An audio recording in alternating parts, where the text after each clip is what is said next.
It's been great. Yeah, I've put in a lot of time on the court and off the court, done some fun stuff. Yeah, it's been really enjoyable and still being able to achieve exactly what we set out to. So it's probably been, I'd say, probably one of my most successful pre-seasons actually. So I guess being where I am, you can kind of learn from what works and what you want to try and do. But yeah, I've mixed it up really well. So I'm really happy with starting the year with the build-up that I've been able to create for myself. Sort of fun stuff, when you say fun stuff, Well, I took a week off right in the middle of it. I didn't think I'd necessarily need to go 7 weeks straight, which is pretty long for a tennis player. So, yeah, after 3 weeks, went hiking and camping through Wilson's Prom with some friends and did that for 5 days. Took a holiday at the start of my pre-season, and even in amongst everything that we were doing, we'd, you know, play some games with my fitness and make it competitive, and on court did some different stuff and worked on things technically. So it was just kind of keeping it fresh and a bit new, and yeah, I guess not necessarily any one session was exactly the same. So we were still able to do what we needed to do, but keep it new and exciting. Is that important for you at this stage of your career, obviously, to change things up and sort of reinvigorate things, maybe reinvent a little bit as well? Yeah, I think sometimes we can get stuck, kind of, you get into your routine, which is all great, and we all have routines and things that, you know, you've got to, I guess, tick off as you go through, but it doesn't have to be dull and boring, and you know, you rock up to the same court and the same environment and all that, and you know, we're used to moving around and being in one place for a week and then a week and a week, and you get going. So I think when you can kind of have fun with that time off court and be able to set things and put things in place, that's really important. And when you've done it so many times, I think it does keep it a bit more interesting if you can, yeah, create a bit of a fun environment while still achieving what you want to achieve. It sounds like you're enjoying time with the new coach. Mm-hmm. Is it something that you'll stick with, or is it something that you still decide? Yeah, I mean, I'm really enjoying it. I did 2 weeks up here on the Gold Coast with Nick, and that all went really well. So it was kind of like, all right, well, how can we kind of do a little bit more? And then I went to Melbourne for 3 weeks, the last 3, and he came down for the last one. So we've only actually done 3 weeks on court together, and the rest I just did with my fitness trainer everywhere. But yeah, it's been going well, and we're going to see how the summer goes. And you know, it's not something that he was expecting to be doing, so this is very new for him, and we'll see kind of where things lie in his own life and business and everything else kind of as the summer goes. And yeah, after Aussie Open we'll probably try and work out either we continue or can we do it. And yeah, so it's pretty open at the moment and just kind of taking it week by week. What are your goals for next season? Well, I'd obviously like to get higher up the rankings again, try and get high enough that at least you're main draw in events, and obviously through this time, fortunate being Australian, I can take advantage of a couple of wildcards here and there, which is good. But yeah, definitely to get a bit higher, and I think hopefully what I've been able to work on over the pre-season with my game, that's going to allow me to have more confidence in, you know, what I'm doing out on court, and hopefully that's going to equate to more matches won, which then takes care of itself. So, but yeah, just to keep playing, and I guess yeah, keep enjoying and keep trying to improve. Do you think some of these changes you've made could bring out the best? Like you could see you at your best again?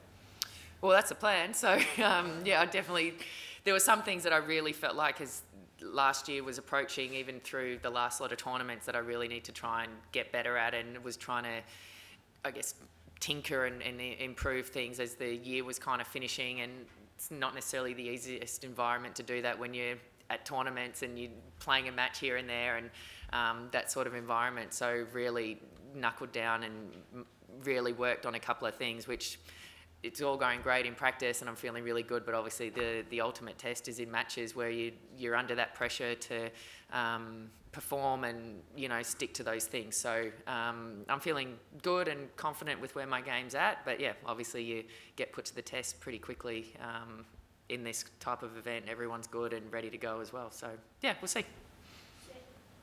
Sam, we've spoken in the past, you know, about the mental tie against the Australian summer heat table and all the pressure and expectation. Mm-hmm. Are you feeling that again ahead of this summer, or have you noticed any changes this year? No, I'm not really feeling any of that. To be honest, I think everyone else feels that for me more than what I've always felt it for myself. So there's obviously different expectations maybe, or your game gets highlighted more than obviously that some of the players from overseas, because we're from here and everyone's, you know, keen and eager to see that. But you know, I've said it before, there's other players that don't win a match going into AO, but that's not an issue because they're not from here and the spotlight's not on them. So you're not the only player to go in necessarily in that position. But for me, I think I've been through it enough times now. I know how to handle myself, and sometimes it's easier said than done, and there's moments where you find it a little bit harder. But the only real expectation for me is to try and perform at my best and do what I'm capable of, and that's probably coming all from myself more than anything else. And I can be a bit of a harsh critic on myself sometimes, so be a little bit nicer to myself, that might work out well. You face a qualifier in the first round. Is that a good thing, given you're trying to climb up the rankings, climb back up, or is it possibly harder because you don't really know what you're going to come up with? Yeah, I guess it can work both ways. It's nice playing a qualifier because obviously they're not as highly ranked, which sometimes is a good thing. But having said that, they've played 3 matches already to start the year and feeling pretty good about themselves. They're used to the conditions, all that sort of thing, and yeah, so it can kind of go both ways. And yeah, I don't even know who I'm playing yet, so it's kind of alright, go out and practice, do all your general stuff again, but you can't necessarily work on anything specific for your opponent. So there's good and bad things to it, but at the end of the day, I've got to go out there and try and really stick to my game and do what I think you know, I do best, and try and put that out on the court. And no matter who I'm playing, that's got to be the end goal, I think, for my tennis moving forward. Where do you see your strengths now? I mean, it sounds like you're going to really focus on clay, the clay circuit this year. I mean, do you still feel there's obviously somewhere, you know, there's high expectations there? Well, I mean, yes, the clay court time is obviously an important one for me. It's one where I've loved playing on clay, and that's, you know, my favourite surface by far. But you know, the hard courts, I still think I can play well on hard court too. So, and you know, the women's tour probably 80% of the year is on hard court. So if you don't do well there, you're going to struggle, which is unfortunately kind of where I've been at the last year or so. So, you know, all you can do is keep working on things and learn from match after match after match and try and put it all into play. And yeah, the Aussie summer is not necessarily always conditions and things that I necessarily feel like I really love, but it's what you've got. So you've got to try and work on my game, and hopefully some of the things I've been trying to do is going to help that success on a hard court. And like I said, if you can't play well on hard court, then you're going to find it really hard as the year goes on.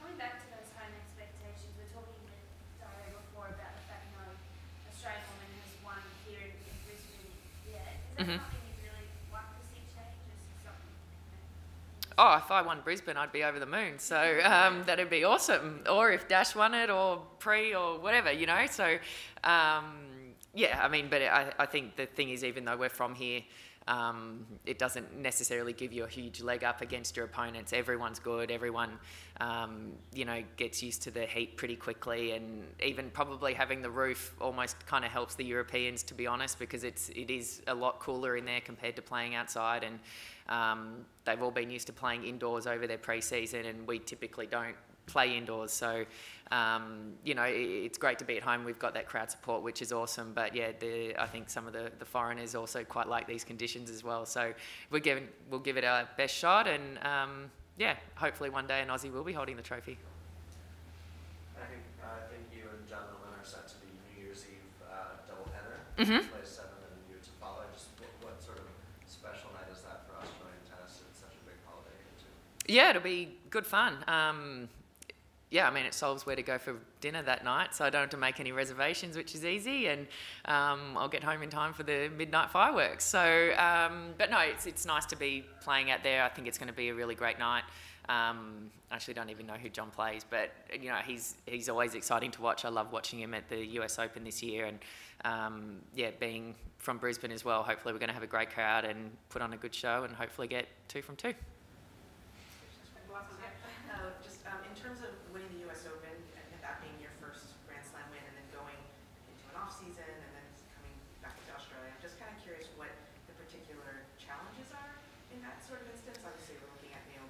Yeah. was in a similar situation of having to come to the Asia Pacific, Mhm. you know, and play a slam after that. But I would think that it's a little bit different because you kind of have a little bit more time, maybe to deal with it. I don't know. To be honest, I was really impressed with Naomi how she obviously won the US Open and then went into Asia and she won Tokyo, right? Or final. So I thought that was a fantastic effort. I know when, you know, after I played, I came back here and we, you know, had the whole celebration. I barely hit a ball for like 2 weeks and then went to Tokyo and in the next couple of weeks and kind of struggled a bit. I just wasn't prepared and I was still kind of living on this cloud and everything was fantastic. But all of a sudden, you know, you're struggling on court results-wise, even though you're still playing good players. So, yeah, I think for me, coming back here after the pre-season and all that, it was, you had time to obviously digest it and I guess feel comfortable with it in some ways because it is quite a different feeling. But again, being from here, I kind of felt, well, you won the US Open, now you're playing in Australia, you should win the Aussie Open, and it's not, you know, it's not easy. It's not necessarily, it's obviously not a given. So I think that expectation for me was, you know, probably really elevated in 2012. And yeah, maybe that was a time where it wasn't so easy to deal with. But, you know, she's an exciting player. She plays great tennis. And you know, like I said, if she was able to do that backing up in Tokyo, I'm sure this summer's going to be really good for her too.